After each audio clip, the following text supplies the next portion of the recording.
बेटा जरा देखकर बताना मेरे खाते में पैसे आ गए क्या? उस बुजुर्ग महिला ने कांपते हाथों से अपने साथ लाए झोले में से पासबुक निकालकर काउंटर पर रख दिया। वह पिछले कुछ महीनों में बैंक के इतने चक्कर लगा चुकी थी कि सामने काउंटर पर मौजूद शख्स भी अब उसे अपना कोई जान पहचान वाला ही लगने लगा था।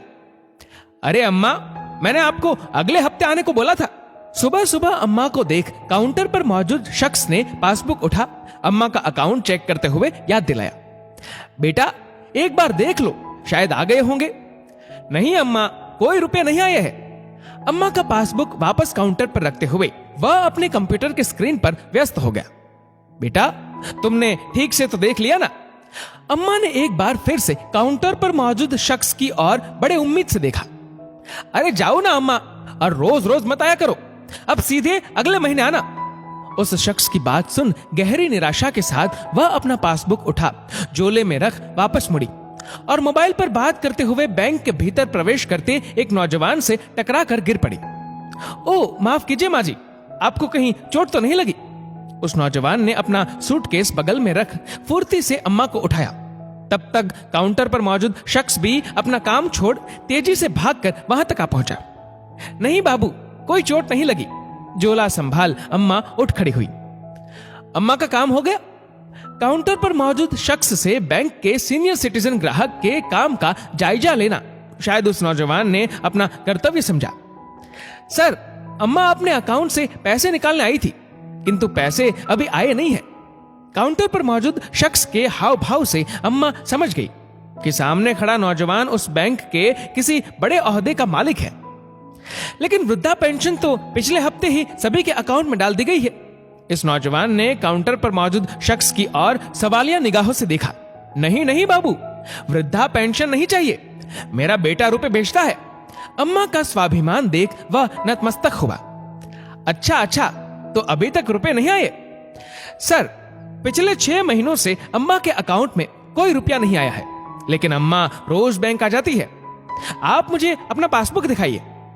देखिए ना बाबू, अम्मा ने फिर से अपने कांपते हाथ झोले में डालकर लगभग चिथड़ा बन चुका पासबुक उसके हाथ में दे दिया। उसने उलट पुलट कर देखा। अम्मा के पासबुक में पिछले 6 महीनों को छोड़कर हर महीने की 2 तारीख को 2000 रुपए नियमित रूप से भेजे गए थे। अब आपका बेटा रुपए नहीं भेजता तो आप वृद्धा पेंशन के लिए आवेदन क्यों नहीं देती? उस अजनबी अम्मा के लिए उसे थोड़ी चिंता हुई। नहीं बाबू, माँ बाप खैरात पर पले, ये मेरे बेटे को पसंद नहीं। ये सुन उस बुजुर्ग अम्मा के प्रति उसके दिल में सम्मान 2 गुना हो गया। लेकिन अब वह रुपए भी तो नहीं भेजता, आपकी जिंदगी कैसे चलेगी? जिंदगी तो चल रही है बाबू, लेकिन एक ही गम है कि अब उससे बात नहीं हो पाती और ना ही उसका कोई हालचाल मिल पाता है। आपके पास उसका कोई मोबाइल नंबर है? इसी खाते में लिखा है बाबू, लेकिन सरपंच कहते हैं अब उस पर बात नहीं हो सकती। क्यों? वह नंबर बंद हो गया है। अच्छा, आप यहीं बैठिए, मैं देखता हूं। वह अम्मा का पासबुक लिए अपने केबिन के भीतर चला गया। मुश्किल हालात में भी अम्मा में मौजूद स्वाभिमान से प्रभावित होकर उस स्वाभिमान को जस का तस बरकरार रखने के लिए अपनी अच्छी खासी तनख्वाह में से हर महीने 2000 रुपए अम्मा के अकाउंट में डालना उसके लिए कोई बड़ी बात नहीं थी। थोड़ी देर बाद वह बाहर आकर बेचैनी से इंतजार करती अम्मा से बोला, अम्मा, आपके बेटे की नौकरी छूट गई थी, इसलिए वह आपको इतने दिनों तक रुपए नहीं भेज पाया, लेकिन अब उसे नौकरी मिल गई है। अगले महीने से वह आपको रुपए जरूर भेजेगा। बाबू, उसे मना कर दीजिए, रुपए ना भेजे।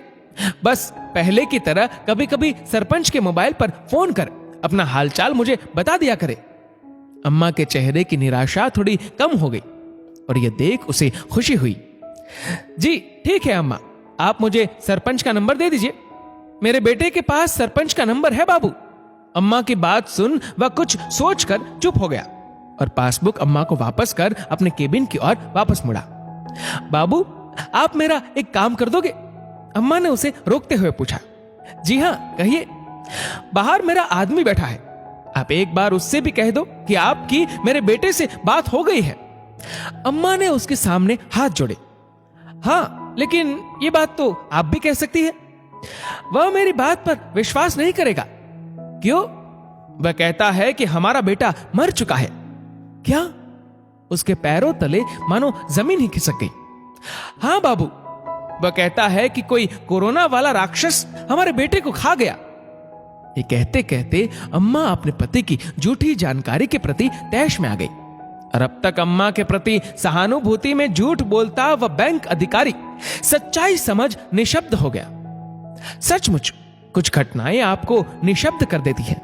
दोस्तों, इस वीडियो को लेकर आपकी क्या राय है नीचे कमेंट करके जरूर बताएगा। और अगर आपको वीडियो अच्छा लगा हो तो इस वीडियो को लाइक करेगा, शेयर करेगा ज्यादा से ज्यादा लोगों तक। और ऐसी ही और भी इंस्पिरेशनल वीडियोस के लिए सब्सक्राइब करें हमारे यूट्यूब चैनल को और फेसबुक पर फॉलो करें हमारे पेज को। धन्यवाद।